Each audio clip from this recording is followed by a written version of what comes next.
Welcome to the Startup Grind. Yeah. All right, so I'm not going to give you the full bio. We're gonna talk to him a lot, and we're going to hear his story and so forth. But he was employee number 3 in the personal computer division at Atari. He was one of the founders of EA Games. He was executive director of Skydeck, and he's going to tell us a little bit more about his current project as well. We're really thrilled to have Jeff Burton here with us. Please, Jeff. Come on! Get up! You guys are great on the practice. Thank you. Great on the practice. It's hard with the computer.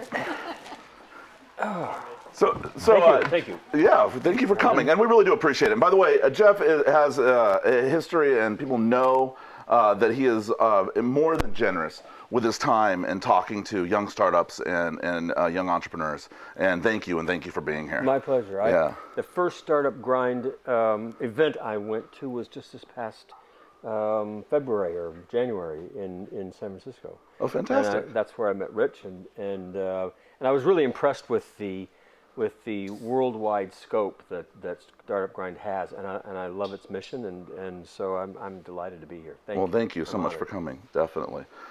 So Rich asked a question that I really like, because it sometimes tells us a little bit about who you are. What was your first paying job? My first paying job was working in an accounting office. Oh, right on. Yep. Doing spreadsheets by hand for depreciation schedules for assets of companies. So I spent all summer, the first time I had a paying job, using they called them adding machines. Oh, adding machines. So look I know how to Wikipedia kids. I know how without looking at it to use a 10 key adding machine or whatever they are, because it took having to recalculate every month's depreciation value on assets for large corporations in an accounting firm, and it was just a miserable job. Thrilling. Yeah. Boring, repetitious. But I'll tell you what that did was when we had one guy from the group of people that pulled us all together to start Electronic Arts, and he was employee number 50 at Apple, Trip Hawkins. He was our CEO, and he was the guy that pulled the rest of us together. And the first time I went to visit him when he was at Apple, I was working in a just out of business school. I worked for a medical instruments company in Southern California, Orange County. I was living in Newport Beach on the edge of the coastline there, overlooking Balboa Island. It was just gorgeous. But I came up to visit Tripp, and he was at Apple, and he showed me the first spreadsheet. It was called VisiCalc. That was the first Apple II spreadsheet made by a company that eventually called itself VisiCorp. But I think at the time it was Software Arts was the name of the company. And when I saw that, having had the experience of working by hand on depreciation schedules for all summer, I realized that this was going to be a world-changing proposition. The home computers would be, because it was instantaneous. My whole summer's work could have been done in 2 or 3 days for all the corporations that had assets that needed depreciation schedule. We could just set it up and let it go. So I realized I was in the totally wrong industry, and I needed to change. You realized that your job security wouldn't be so good, no, I realized that I was in international marketing for this instruments company. It was medical instruments that I thought that had a great future. Oh, okay. But I felt like the home computer industry was where things really make a change in the world. And so I quit my job and moved back up to Northern California without any position at all, just so I could find a way into the home computer business. And then that's how I ended up at Atari. Well, tell us a little bit about your time at Atari. Let's see, it was 1980 when I joined Atari. It was already had been purchased by Warner Communications. And I think there were about 1,000 people employed at the time. And manufacturing was still done in Sunnyvale. we had the company was manufacturing at least its computers and its video game machines. I think that was called a 2600. The VC, was it called a VCR? No, it was called a VC something. VCS. That's right. Video game system. And I remember going to some of the manufacturing sites in Sunnyvale, and they had these, rivers of mercury, or the functional equivalent. I'm sure it wasn't open, but they were enclosed because mercury can be quite contaminating. But they were making the circuit boards, putting them together in Sunnyvale. So this is pretty early on, before we had manufacturing in other parts of the world. Quickly we changed that and started making products abroad. But so I joined when there were about 1,000 people. I left only 2.5 years later, and there were like 5,000 people and billions of dollars of revenues. Atari, of course, its big revenue generator was the coin-operated video games in bars and places around the world. So it was quarters. They made, I don't remember what the figure was. It was some incredible amount of hundreds of millions of dollars a day on quarters. And so they had to have people that would go collect the quarters from these machines all over the country. And that meant a huge security risk. So they had to pay security to be able to have its people go collect quarters out of the machines. Too bad we didn't have electronic digital payment systems back then. Sure. But it was an interesting time. Atari was growing faster than any company had at that time, and it was an exciting place to be. I have to say that when I was a kid, my father would like to drink his whiskey, and we would go to the bar, and it was great. He would take me to the bar, and he'd give me a stack of quarters, and all I had to do was go bug him when I was through with that stack of quarters, and he'd shoo me off and give me another stack of quarters. And sure enough, I was playing those those Atari machines. It was very cheap babysitting money though. It was pretty great. Yeah, and for their time, they were pretty interesting. Yeah. I mean, I had friends that were my age. I was 30 in 1980, and they were all playing coin-operated video games when they'd go to bars and stuff. Yeah. I finally met, while I was at Atari, I met the creator of Pac-Man. He's a Japanese guy. Yeah, I can't remember his name, but I remember meeting him and thinking, wow, this guy wrote Pac-Man. That was pretty awesome. Pretty interesting. Pretty awesome. Yeah. No, I think for a lot of us, it was a huge part of our childhood and youth and so forth. And then after that, a lot of people here probably even know EA Games a lot more than Atari. And so that's true. Yeah. I mean the generational. Yes. Atari went out of business basically. Yeah. And it was shortly after I left, not because I left at all, but, I have an interesting story about that too.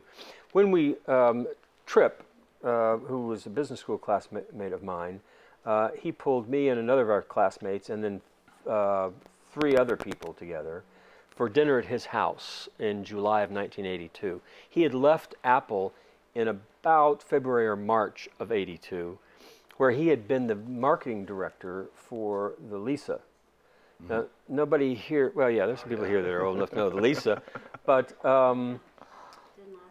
it didn't last long because of, there was a lot of tension between Tripp and Steve Jobs, because Steve had pulled off the Lisa project, and he'd started his own Macintosh kind of secret, he'd pulled all the best people he knew of in Apple to do the Macintosh. And that left Tripp in charge of the Lisa, which was a business machine, very expensive, but it was the first desktop computer that used a mouse and a desktop graphic interface. So even though it didn't survive or succeed, and Tripp left basically because he could see that the corporation was going to be chasing the Macintosh, which was more of a home computer, and they tried to move into the business realm because they felt like they had to at the time, and yet he could see that they weren't going to really support it. So I, you know, among other things, that was one of the reasons that Tripp, I think, left Apple, and he called me and these other folks to his home for dinner, and we all sat around and talked about what kind of company we wanted to be a part of. We were all convinced that software was the way to go. I'd seen the hardware wars for a couple of years at Atari, and it was just deadly because you couldn't, as soon as you came out with a new piece of hardware, it took so long to develop it and then manufacture it that a month later somebody else would come out with one that was, you know, leapfrogged you in technology. And so it was just a never-ending treadmill of trying to develop expensive hardware, manufacture expensive hardware, ship it all over the place, whereas software was a totally different proposal. And so all of us agreed that that was how we wanted the segment of the high technology, or the and Tripp was very much a gamer. He had a Harvard undergraduate degree in strategy gaming. Oh, and you have to write your own major at Harvard, so that was his. I was curious how it went from business machines to gaming. Oh yeah, well he started out as a gamer. Yeah. But when I left Atari, so we had this dinner at Tripp's house. About a month later, he called us all and said, "Well, are you ready to leave your executive position and join this startup?" We didn't have a name for it at the time. And I said, "Well, I think so. I'm still kind of wavering." He said, "Well, listen, let me tell you, everybody else that was at dinner has already agreed to join." So I said, "Okay, I'm in." Peer pressure. Yeah, I mean, because let me tell you, that was the most talented, most intelligent group of people I had ever collaborated with. We spent hours that evening talking, and I knew two of them, but I didn't know the other four. So it was a very interesting combination of personalities, and they all had strengths, and I was just blown away at how brilliant they were. And so while it was high risk, I thought, man, if all the rest of those guys are and there was one woman in the group too, so it wasn't just men. If they're all leaving their executive positions, because we all had those, I'm going to join them. Well, of course, we found out later that he said that to everybody. I mean, I was so naive, I didn't even think to call these other people and say, "Did you really?" But it didn't matter. What I did was at the time, when the time came, I chose I don't remember when it was, one evening, we always worked late at Atari. So my direct report, I mean, my direct superior was a guy from Harvard, and I told him at about 7 o'clock in the evening that I was handing in my resignation, and so I was given 2 weeks' notice, which was the common thing. But they didn't have to, I didn't have to stay around at all if they didn't want me to. So he called the president of the international division at Atari. It was over both games and computers, and he got me on the phone, and this president said to me, "Jeff, I hear that you're going to do a startup, and we, you're part of our team. You're really one of the original people in the computer group. You can't leave us. We need your assistance. We need you to be here. Atari is a once in a lifetime, once in a generation company. There's never going to be another one like it, not in our lifetimes. And Warner Communications will always have a job for you. There's no way that you would ever be lacking if you stay with us." And I said, "Well, Tony, I'm not going to do that. I've got business school classmates I'm going to join, and I've made my decision." And he said, "Okay, then, I'll personally make sure that you never get another job in Silicon Valley." And he had me searched and escorted out of the building that evening. Well, that's friendly. So that was the Atari mentality at that time. Atari was terribly paranoid. Activision had just a few years before that had former Atari employees that had left and gone together to start Activision, and of course Atari sued them, and I don't believe they ever. I mean, they settled, but not for much, because there was, you know, even back in 1980, the state laws wouldn't allow. You couldn't keep somebody from pursuing their profession, if you will, unless you could prove that they had stolen some code or something like that from you. And there have been cases like that, but this was not the case with Activision. Anyway, Atari was very, very paranoid. And after that, you know, the demise of Atari, I don't know how many of you know what happened. There was this movie called E.T. that was a big promotional deal. And I can't remember what studio created E.T., but Atari had paid a very large licensing fee to create the game called E.T., and they released it. It was set to release about the same time, shortly after the movie was in broad circulation on screens in the U.S. And so what happened was, Atari had not intentionally, I don't think, but what had happened was there was a shortage of cartridges for, I believe it was Pac-Man, when they put Pac-Man on a cartridge. There was their sales representatives across the country had ordered what they thought they could sell. They sold out right away, and then there were no, you know, it took too long to recreate, to manufacture cartridges, so they missed a large part of what they considered to be, well, the Christmas season, because that was always the biggest part. So Pac-Man was a unfortunate opportunity cost, because they didn't make enough of them, and so they were out of stock during the heaviest selling days in the Christmas season. Well, when an E.T. came along, Atari determined they were not going to have that happen again. And well, their salespeople did too. They said, so we're going to order our maximum, because everybody was on allocation. But every sales, they had 13, I believe, or maybe 15 sales rep firms across the country, and they all ordered the maximum allowed of the E.T. cartridge. And so Atari built to those projections, and built E.T. cartridges to those projections.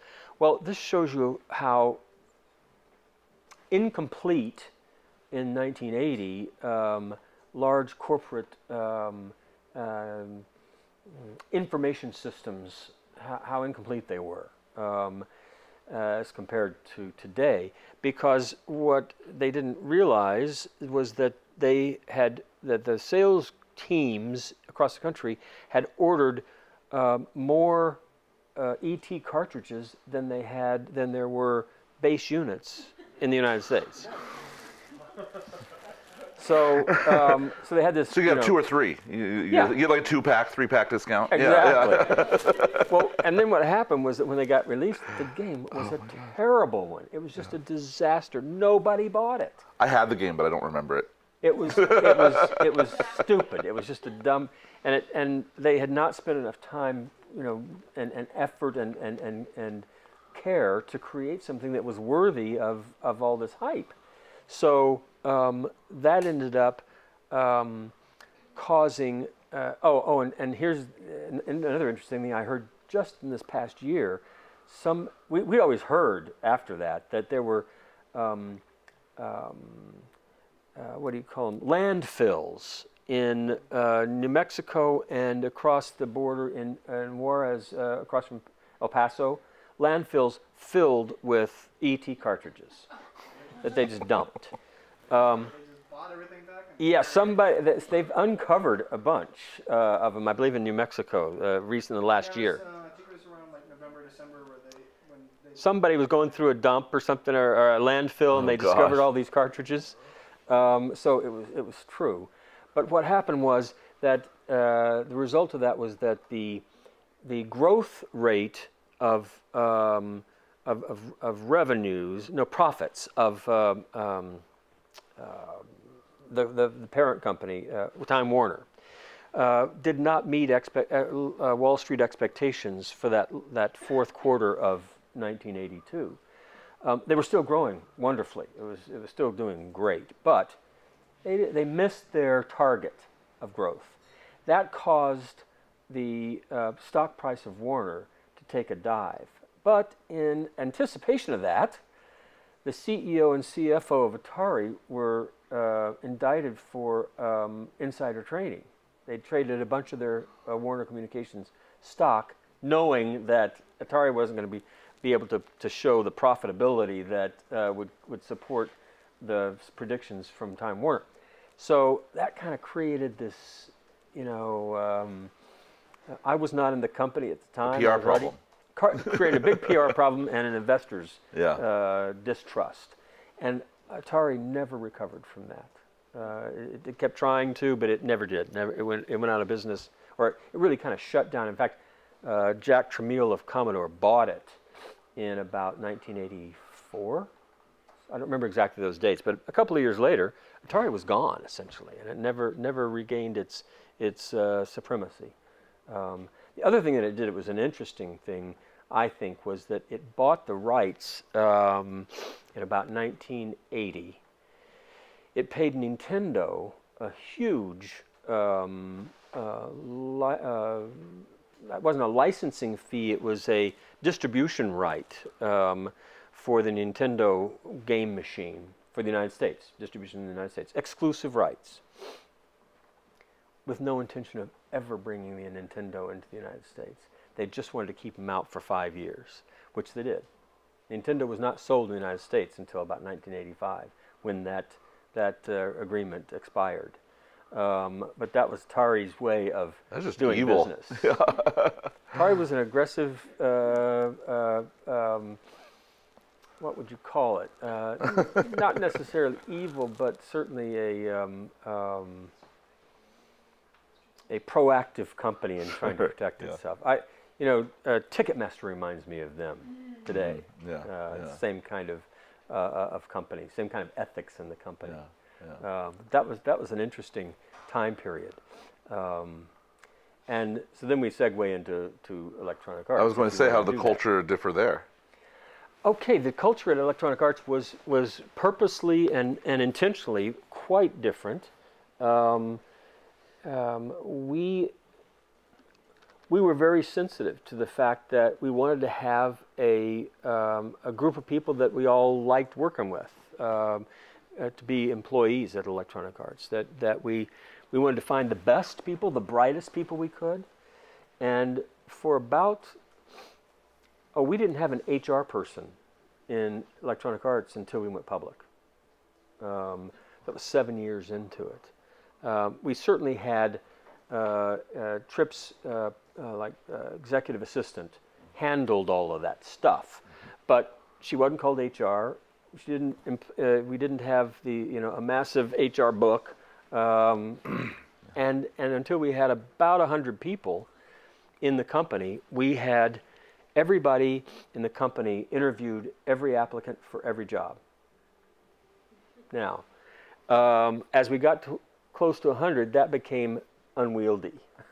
Because it would take 3 to 4 weeks for one person who was going to be a clerk in the warehouse or something to get through interviewing with everybody in the company. But everybody was required to fill out a little comment slip. Nobody but the executives had veto power over somebody's hire. But we wanted feedback from all the employees about how they felt about the person they had talked to. And it was short, 15, 20 minutes. But still, to go through 100 interviews like that, it did a couple of things on both sides of that issue. The employees, after such grueling interviews, or such a grueling amount of time, I don't think the interviews were particularly grueling, but each employee after that felt like, gosh, I made it through this. I've gotten hired. I must be really, really special. And so when we'd ask, we have company meetings every week, and every new employee would be introduced each week, and Tripp would say, well, so what made you decide to join Electronic Arts? And every time they'd say, it was the people. It's the people here. Well, yeah, because they had talked to 100 of them, and they figured, you know, it was really a great group since they chose me after talking to 100. So that on the employee side, it made them really feel like they were special, and then on the hired the person applying, on the people that were employees at Electronic Arts, it made all of them feel like they knew they didn't have veto power, but they also felt like they'd had some input and gotten to meet everybody that was applying for any job at any level, at every level, including the vice president of sales that we hired in our second or third year, Larry Probst, who has been there since then. So he's been there for, what has it been, 29 years almost, 30 years? Wow. We started in '82. Yeah. So Larry is now chairman of the board.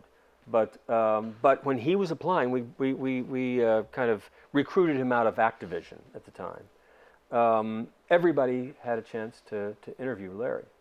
And that made a huge difference in the way people felt about the company. So the culture was a very strong one, and one that people shared and felt really good about. And I tell this story around the world because I think it reinforces it. It's a way of having people understand that the first large group of people that you get into a company need to all feel connected and like they are participating in it. And of course, at that time, I'm not even sure that it's true any longer when you get to be hundreds of people, if everybody gets stock options. But we did that at Electronic Arts. I don't know if they still, I'm sure they still do. But that was the ethic of the company. And we played hard, too. Every Friday, we'd have our company meeting with beer provided. So the company meeting would start at 5, and end officially at 6. But people would stay around and visit and drink together until late into the night on Fridays. So that was part of our culture too. Tripp initially came up with planting Nerf balls around in the office, so that if anybody needed to release some tension, they could start a Nerf ball fight. And so there were things like that. As we got to be bigger, whenever a culturally relevant to our industry movie came out, for instance,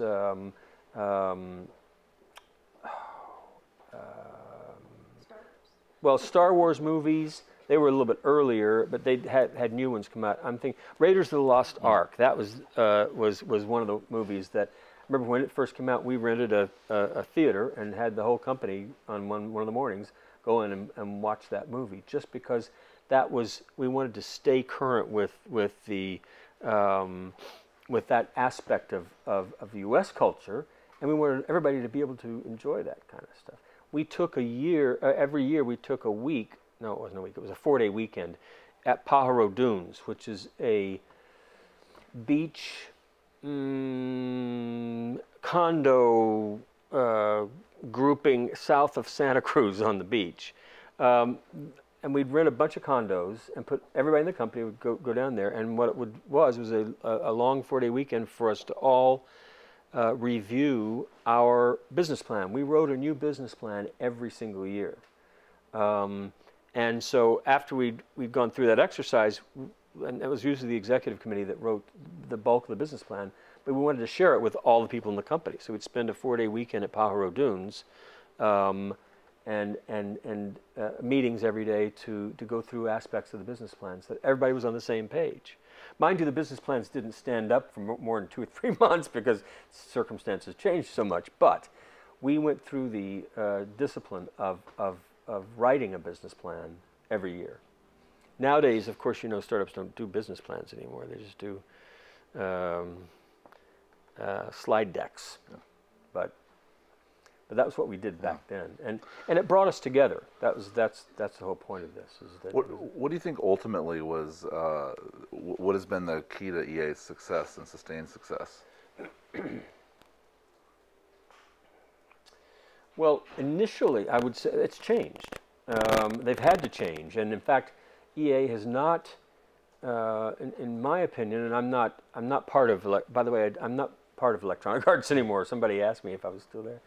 I left after we went public, so I was only there 7 years. But out of the 6 founders, we removed 2 of them after the first year. A third one left after 4 years. I left after 7 years. Tripp left after 9 years. And then Bing, one of our classmates in business school, he was there for something like 28 years. So he was the only one of that first 6 group that stayed the whole for duration. Now Bing is at Kleiner Perkins as a venture capitalist. But I've lost my train. You asked me something about... What was the? What do you think the key was to their success? I mean, what was? Oh yeah, so the change. It had to change. Yeah. Initially, it was that we viewed ourselves. None of us that started that were part of that original team was technical. We immediately brought in a guy from the Palo Alto, the Xerox Park, to be our CTO, and he built a team of technologists because we needed to be. But none of us, the first 6 was a technology person. We didn't code. What we were kind of marketing executives. We decided to be a publishing firm, and I think that was key early on, because so many people were doing independent games in their garages at home, creating them, and we sent producers out around the country to go to gatherings of developers and just learn and explore where were the best games being produced, who was doing them at home. And so the first 7 products that we released were the result of scouring the United States, looking for the best products that were done by independent artists. And we decided we would try to make our brand be one that was encouraging independent artists, and we tried to treat them like rock stars. We recruited a guy to our board, Jerry Moss, who was one of the co-founders of A&M Records. Who was Herb Alpert. Herb Alpert and Jerry Moss were A&M Records. And so the contracts that we executed with our game developers were based on music contracts, record contracts, and so we had this. We created, the packaging that we created initially was totally a shock to the sort of homebrew software developers industry, and we decided we were not going to sell through distributors like everybody else at that time was doing. We decided we'd have our own sales force and sell directly to retailers, and those retailers were mom and pop computer stores. Like a microcosm of what's the great big computer store that's USA? No. Fry's.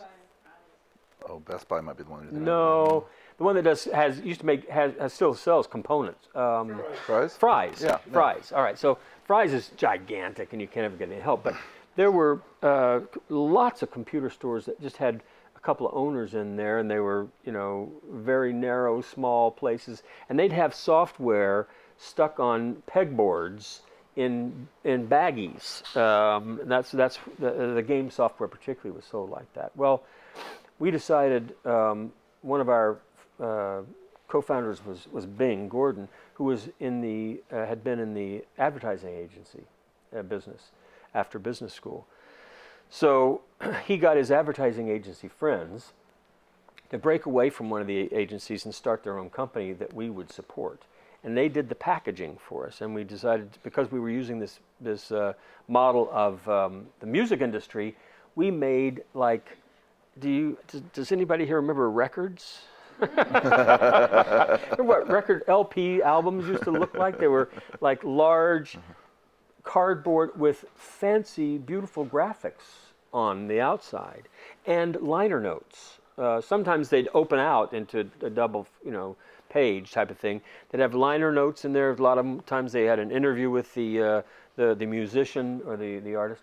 Well, that's what we did with floppy disk software. We had beautiful 8x8 packages. There was a sleeve inside that the 5 1/4 inch floppy disk could fit, and we had the liner notes were interviews with the developers, because we thought that we would be able to make. First of all, we could make a statement with the packaging, and we did.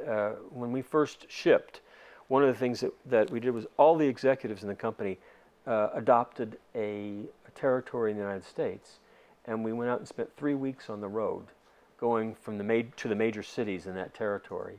I chose the area I was from, which was Southwest Texas, Oklahoma, New Mexico, and Arizona. I just did those.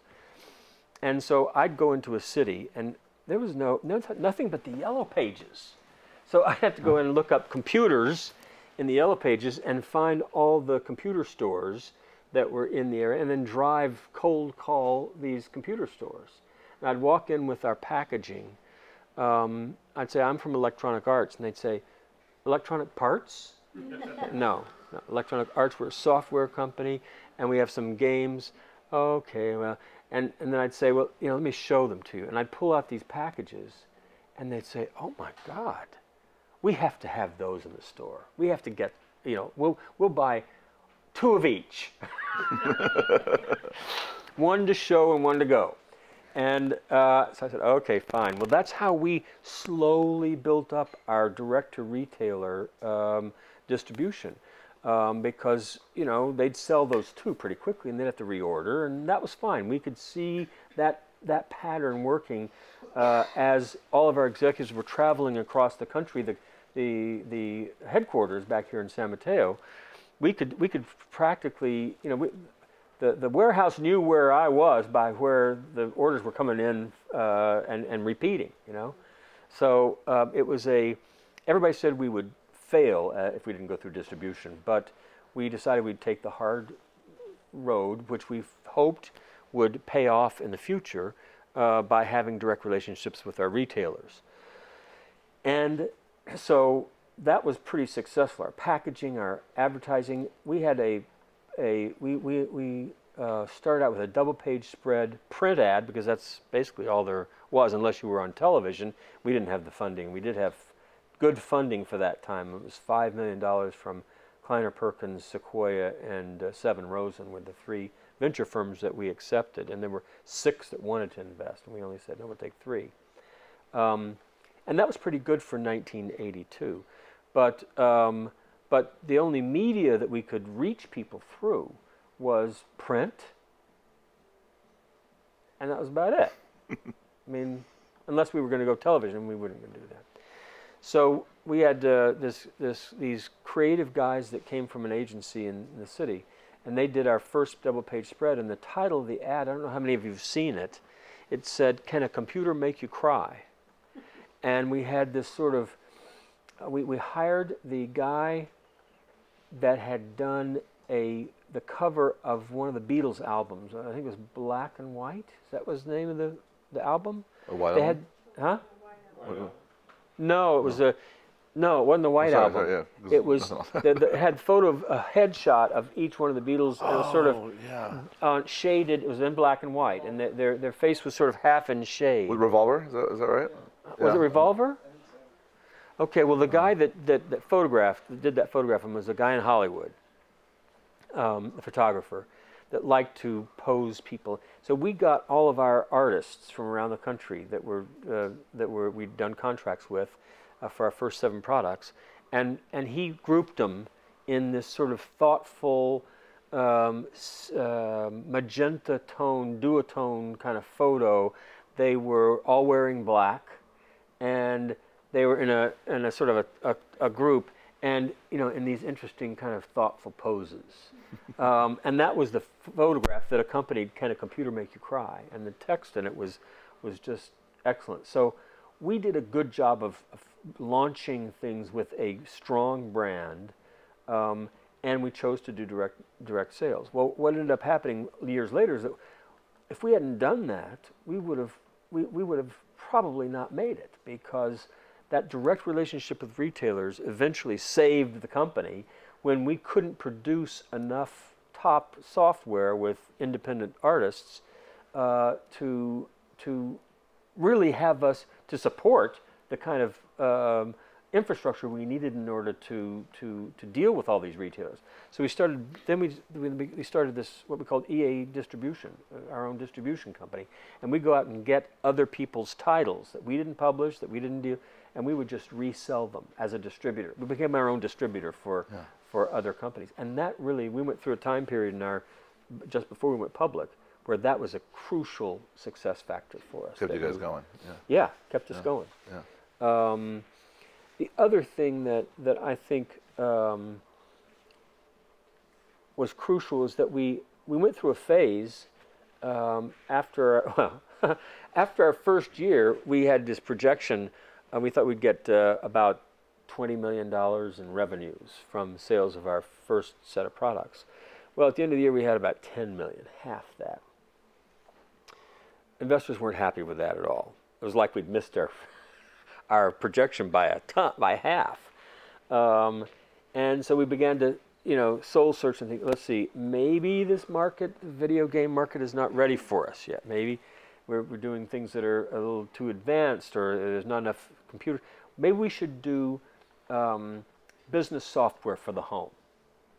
So we went and bought a company in Roseville that had already developed a home computer version of a combined package that had a calendar, a word processor, a simple database. What else? I thought there were 5 things. A spreadsheet. One other thing. It was a home productivity software.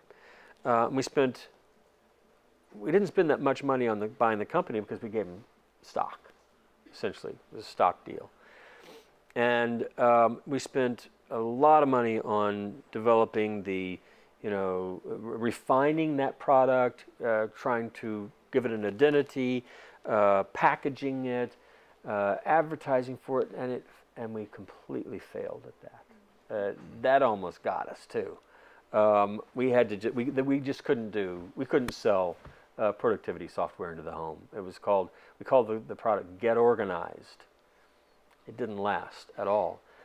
So that made us again in our third year, we reevaluated and said, we've got to go back to strictly entertainment software. That's what we started out as. That's what we got to stay with. But we went through the phase of questioning ourselves enough to think we needed to get into productivity software.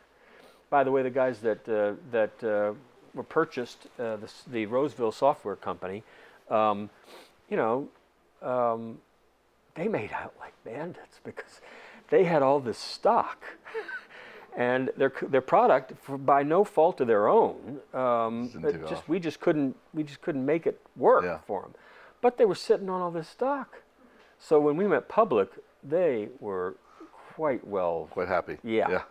And that was years later. I mean, we went public in our 7th year. So in our 2nd year, we bought them. They sat for 5 years. I don't know if we paid them to be on staff, or we must have, but not a whole lot. So then, when we went public, they became very well remunerated for that wait. So now, since EA, you have been involved quite a bit in a lot of startups, and including being executive director at Skydeck, which is the accelerator at UC Berkeley. And I'm curious, in the 30 years, give or take a few, how has the climate changed for startups, and what would you say are the biggest differences now? The most the most dramatic thing from my standpoint, having been at Skydeck for 3 years, seeing startup companies coming out of UC Berkeley, is that it shocks me at the fact that it's so much the same. There's so much similarity between 30 years ago and today. And primarily, I mean by that, it's just as hard as it was 30 years ago.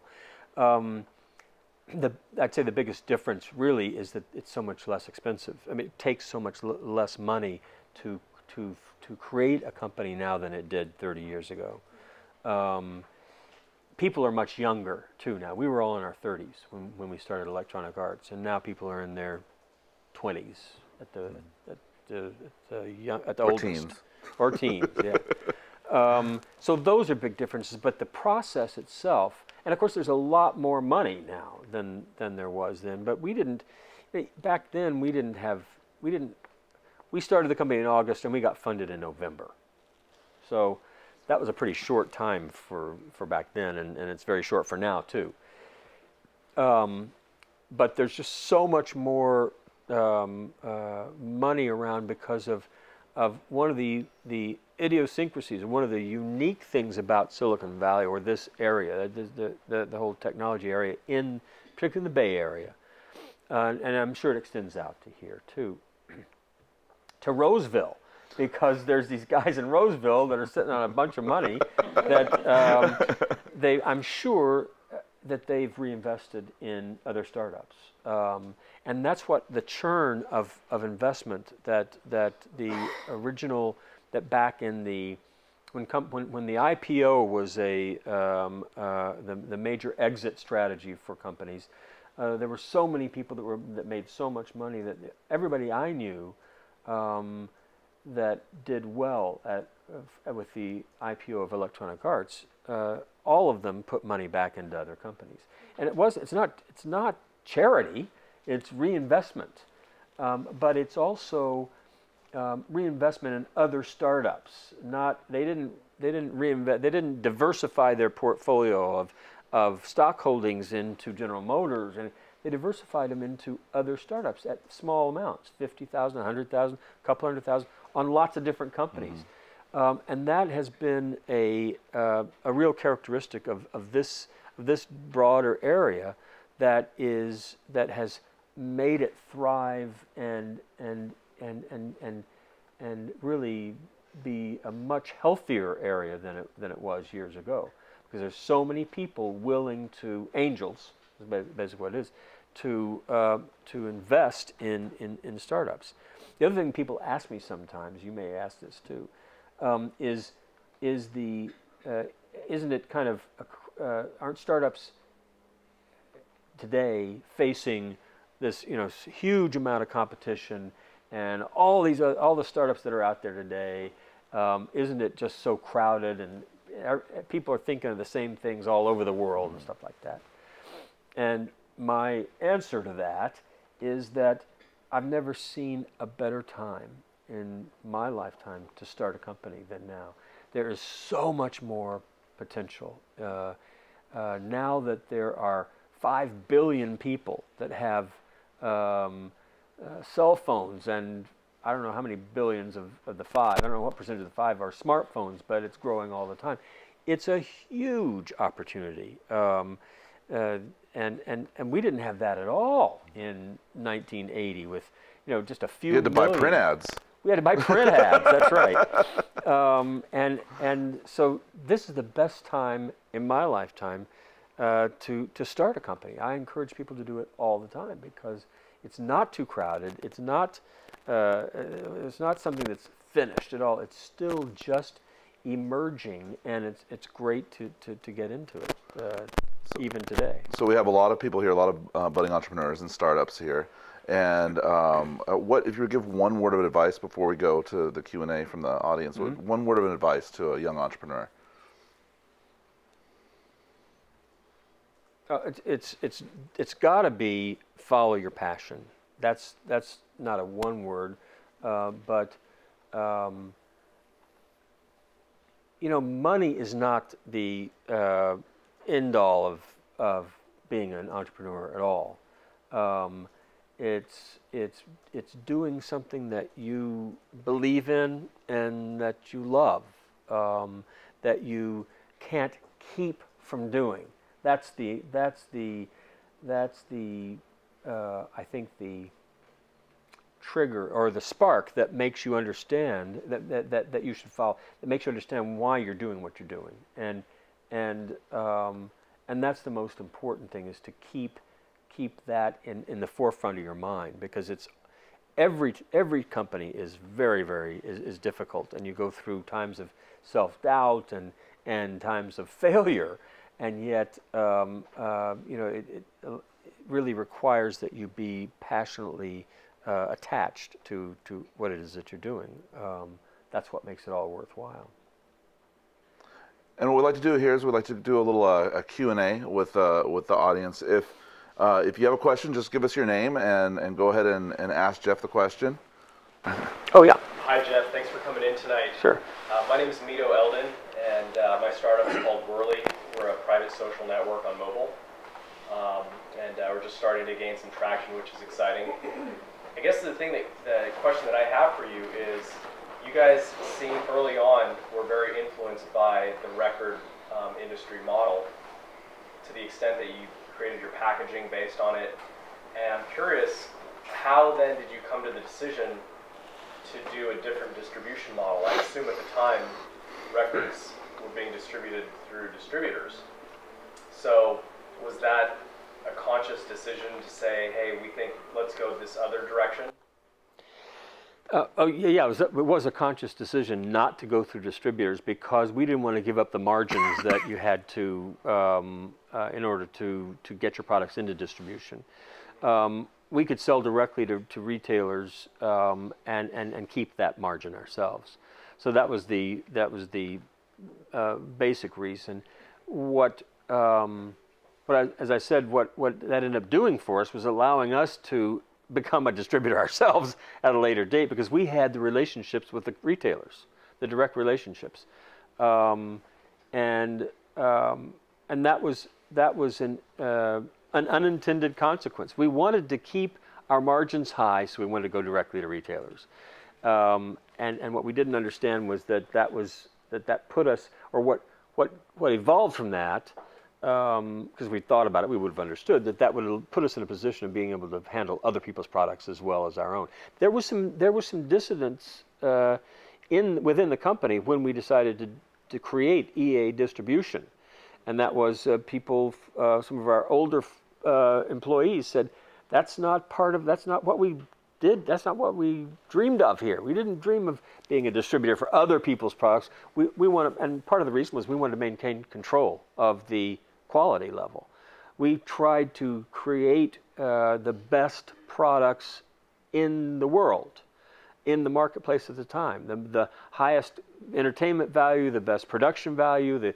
We wanted a quality control, and we couldn't guarantee that if we were taking somebody else's product line, because we couldn't become their distributor if we would only wanted one of their titles. We had to take them all. And so that worried some of our executives. We would dissipate our high quality brand by doing that, but it ended up being really to our advantage to have done it. And of course, as you may know, we ended up buying a lot of the companies that we were distributing over the years as a way of growing. Do you think that's because the original decision was because your core initial group, you were not technology people, you were more marketing-minded people, and felt like you had the confidence that you'd be able to create your own distribution channel? Because, the knock against that, or the counterpoint would be, hey, if we go through distribution, we're going to get bigger faster. Yeah. Get the products out there. Yeah, no, we part of our brand identity, I would say, was that we wanted to project the idea that we were the top quality and therefore kind of exclusive, and we were more expensive. So that kind of being in charge of our own distribution and having relationships with our retailers, that supported the idea that we were kind of exclusive and kind of high end and best quality. And we were, the best quality wasn't just an image that we tried to project. We really believed that we were creating the best experience for video games at that time. And I still believe that. I still believe that some of our original products, if you've ever played them, and I bet no one has, but they were superb products. They're good even today. Of course, they don't have all of the special effects that stuff does now. And that eventually made us have to start developing internally, because we had to have teams of people to do graphics and sound and you know, settings, you know, art, all the artwork that's required. You couldn't get that out of a group of 2 or 3 or 5 people in a garage at home or whatever it was. So we had to start bringing all of that stuff in house. And now it's more like creating a game at Electronic Arts is more like creating a movie now. But yeah, we were adamant about having the quality be there in the games that we published. And you know, John Madden Football is a good example, because it was I don't think we released it until like 89 or 90, but it was a 4-year project. We're talking about a company that used to have first started out doing 6-month time, you know, deadlines for the development of the product, and then it expanded over time to about a year. Well, John Madden Football was multiples over budget and years beyond what we'd ever done before. Tripp wouldn't let it out until it met his standard for what the hardware was capable of producing. By the software at that time, and there were limitations to that hardware. But he wanted the best football game ever, and so I would say that our objective, what we all agreed was sort of our objective from the beginning when we started the company, was not fully realized until maybe 96, 95, when I remember one time going into a sports bar, and it was during the football season, and they had 4 or 5 televisions around in the corners, and I looked at one and I thought, what game is that? I was trying to figure out who was playing that. You know, it was, all the others were live games. It was John Madden Football, and I thought, oh, that's what we wanted to do. That was what we talked about in 1982, was being able to produce a video game that looked so realistic and played so realistically that you could hardly tell the difference. And that was the first time I'd seen that and had that unaware. I was unaware, and I saw it, and I had to look at it really closely to see that, oh, that's John Madden Football, not one of the live broadcasts. That's awesome. So that's what we were. Internally, I believe we called it Tripp's Folly, John Madden Football, because everybody was saying, "Oh, it's taking too long. It'll never be released. We'll never get it out." Whatever. And but he was right. You know, he proved himself right. That maintaining and assuring the quality level of the product was paramount for Electronic Arts. Do you have another question? Yep. Oh, sorry. Yeah. Hey, hi. My Hi. name's Katie. Thanks for everything that you're sharing.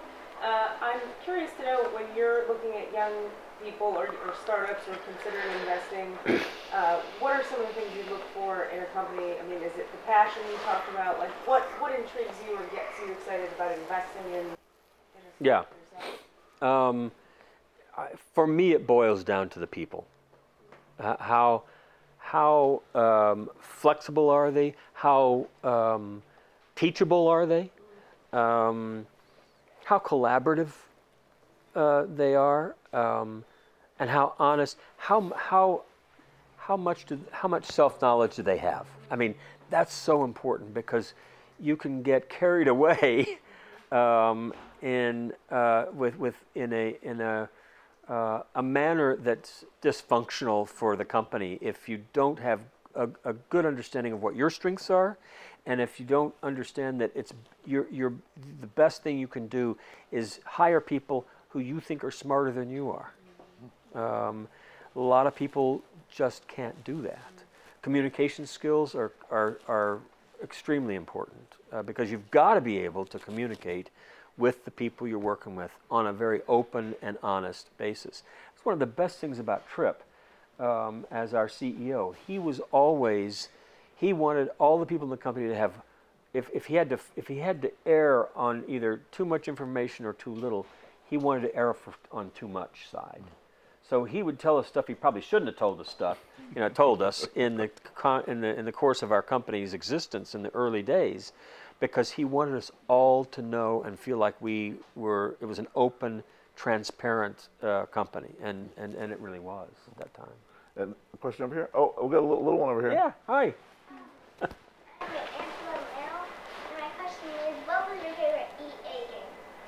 My favorite EA game, you know what it probably is. It's one that was created after I left.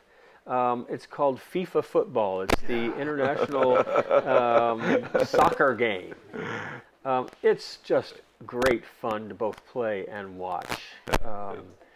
And so it is a gorgeous game. Talking about like the visuals, graphics. yeah, Oh gorgeous, yeah. You know, that's one of the things that that I think Electronic Arts and EA Sports in particular has been excellent in doing sports simulations. I was never a soccer player. I wasn't a good football player or basketball player, but man, it is so much fun to pretend that I can. You are for the moment. It. Yeah. And when it's realistic, when it's as realistic as it is today, you can really get a feeling for it. Playing John Madden football, you really get a feeling for what a coach goes through. It's just amazing to me how that transmits so well. So I think sports simulations is probably the best, or simulations is the best aspect of what Electronic Arts did. You know, they've got Sims, the Sims simulation. Where you build a personality and a family and a living space, all this stuff that's really, really, I think, engaging and interesting. One of the things I will say about Larry, the chairman of the board, who's still a good friend of mine, and I really have a lot of respect for him because he went through, obviously companies go through ups and downs all the time, and he's gone through it all at Electronic Arts, but he had the opportunity to purchase. The name of the company is escaping me. I can't remember publishers' names anymore. This one did Grand Theft Auto. There you go. Yeah. We had a chance to buy it. Electronic Arts did, and Larry decided no, he wasn't going to do that. He didn't want to purchase Grand Theft Rockstar Games because he didn't feel like it fit well with the corporate culture, the image of Electronic Arts. It was just too much gratuitous violence and a style that Electronic Arts just didn't want to publish or sell. And I had a lot of respect for that because I totally agree with that. I think that that's not what Electronic Arts' strength in this industry has been. It's been a much more self-discovery kind of product line rather than a destructive one. Although they've had we've had our versions of destructive games, but I think in general the power of the company was, and the influence and reach has had to do with self realization and education. Laura, did you? Oh yeah. So I'm Laura Good. Yep. So a lot of the companies, Atari, Electronic Arts, and your current company, Woodside Creek? Woodside Creek's a consulting firm, yeah. Okay, but they have something to do with entertainment. Yes. Is that right? Yes. And in your bio, it said you're working on a stealth project. Yep. And I wondered if that was in the entertainment or gaming industry or something completely different. I wouldn't say that it is. It's really, there are,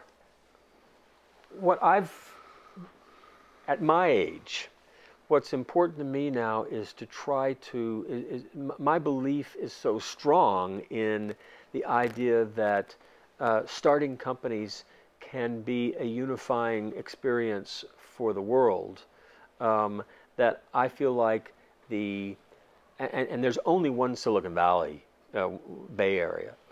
They don't exist. You can't replicate that anyplace else. But I think it's important for companies from all over the world to get an opportunity to gain exposure to and participate in and understand the culture of the Bay Area and what's currently generally called Silicon Valley. And so the company or the projects that I'm putting together now have to do with bringing companies, the best companies from other parts of the world, to our area, to both expose them to the culture, spread that idea, spread the values here, the ability to survive failing, the collaborative openness that exists here. I think those are great things to spread around the world in both developed and developing countries, because it gives people, starting your own company always gives the people that are part of it a feeling that they have a future, that they've got something to look to for hope in the future. It's a very uplifting kind of thing, even when you have bad times in the startup process. You still feel like you're controlling your life, and of course there's tons of stuff you can't control, but in a business sense, I think it gives. I had a conference call, a broadcast online with Munich and Accra and San Francisco.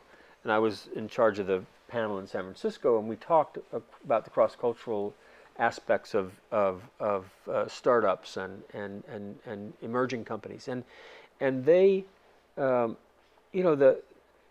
it's really important for developing countries who have really been behind the curve in their country's evolution, to be able to adopt and adapt to what's going on here, because we have something to share with them that can help their countries and their lives and their economies. Any country that misses the high-tech startup environment is going to miss the next 100 years of it's like missing the Industrial Revolution.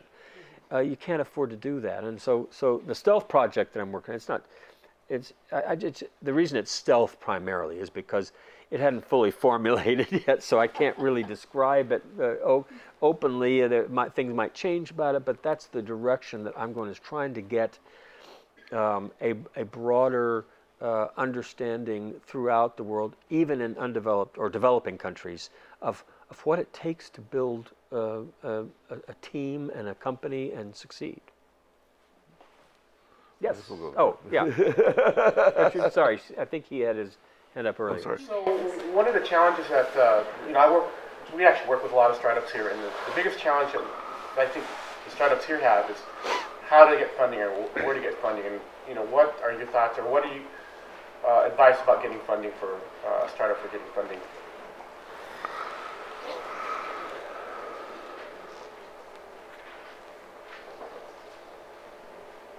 Well, there's a ton of money out there, and I think that and people complain all the time about insufficient deal flow and all of that. I think the best thing to do is just to make yourself as visible as you can at every opportunity, to present your idea to groups, to investor gatherings, at conferences. However you can get yourself into just to get in front of people is the best you can do, because it's you can't know everybody, of course, but you certainly should. So you need to get yourself exposed. You should also milk your contact network to try to find out who might be the right type of investor for you. Which angel group, which angel. Venture capitalists are probably not going to be approachable at a very early stage. They don't do small investments anymore. But networking and then just getting yourself exposed is the best way to raise money. Take advice from people who have raised money already. What did they have to do? How did they have to change their presentations or refocus their efforts in order to interest an investor? A lot of times that's not entirely obvious what you need to do, and so you need to get advice on that too. Leslie? Yeah. Hi. I'm Leslie Boschman. I do leadership coaching and consulting with my company, Lead with Intention. And I have more of like comment/acknowledgement. One of the biggest things I'm hearing from you, and I've kind of heard echoed from different conversations before, is just having a really high level of integrity. So whatever you choose to do, like I loved what you shared about, we had to say no to this because it didn't fit with our image and our mission. And I know when you're starting out, you want to say yes to everything that might be monetizing. And that was just kind of reaffirmed for me, especially when you give many examples about this didn't fit our mission, or we tried this, but it really kind of got us off course. And so that was wonderful. Yeah. Yeah, thank you. Well, thank you. Yeah. Yeah. Oh, sorry. No, it's fine. It's fine. We had great. Lots of good questions, and he's still here, so feel free to attack him for the next few minutes, I guess. But you have something for him. Yeah. So I don't know if you're in time at EA Sports, if anyone ever made a game out of you, but we actually made a game. No, they didn't ever. It's on the Android. I think it's called Jeff Burton, Entrepreneurial Warrior. Fantastic. So Thank you. Thank you. And then just as a token, and we hope you wear this proudly in Silicon Valley. Oh, perfect. But it's you join our Startup Alliance baseball Thank team you, here. Rich. That's great. I love that. No, that's wonderful. So thank you for coming. Yeah, my Jeff, pleasure. thank you so much.